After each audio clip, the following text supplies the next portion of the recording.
Get your St. Louis MMA fix at knucklejunkies.com. I knew I was expecting a pretty tough fight. Wrestlers usually have a hard nose for stuff like that. He was a pretty strong kid, pretty strong guy. Tried to take me down, defended it pretty well, and I mean, all in all, went in there and got the win. Did the game plan as I expected.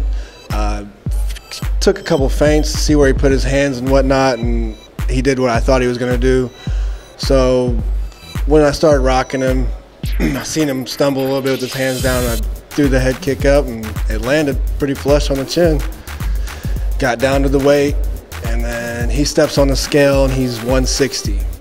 And that kind of lit a fire under my, I won't get all into it, but maybe pretty mad. And then he comes in staring at me like he's hardcore, and I just had to show him who the bigger person was. Tonight it was me. Maybe he could get one another night, but the undefeated record has that blemish now by the Cadillac. Well, I watched some of his video, and I knew that he came whenever he went to shoot in. He brought his head down, and it was below his butt.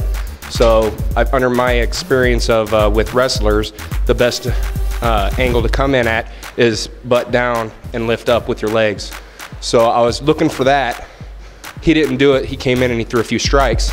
I saw the opportunity for a good knee.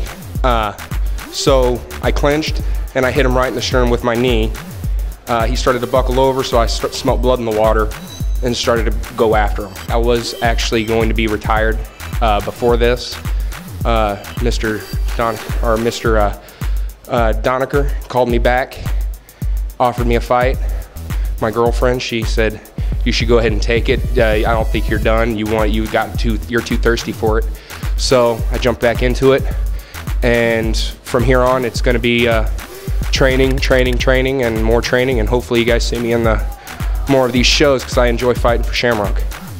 Didn't want to go to the ground with her. I knew she was going to be pretty tough. Mandy is definitely a tough opponent, and you know, muscle on the ground. I wanted to keep it on my feet, so actually felt good. Did the game plan, kept it on the feet, rocked, you know, did my style, just kept it going.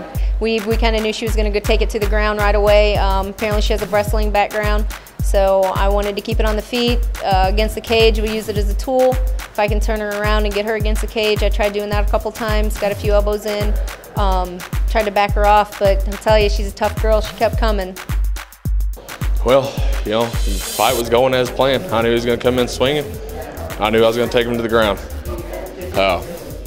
You know, I tried landing some good punches on the ground. You know, I think I kind of got myself a little worked up before the fight, and I wanted to let my hands fly like I'd normally like to, but you know, he's catching me some pretty good elbows. He got warned once, shot the back of the head. Second round, I got hit a couple times in the back of the head hard, and I'm still a little dizzy right now.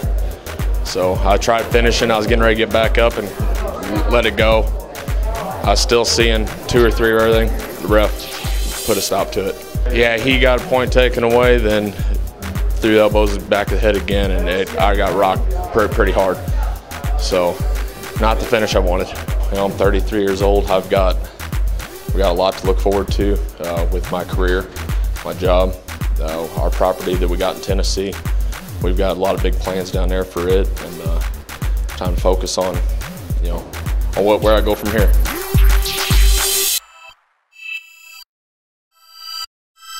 knucklejunkies.com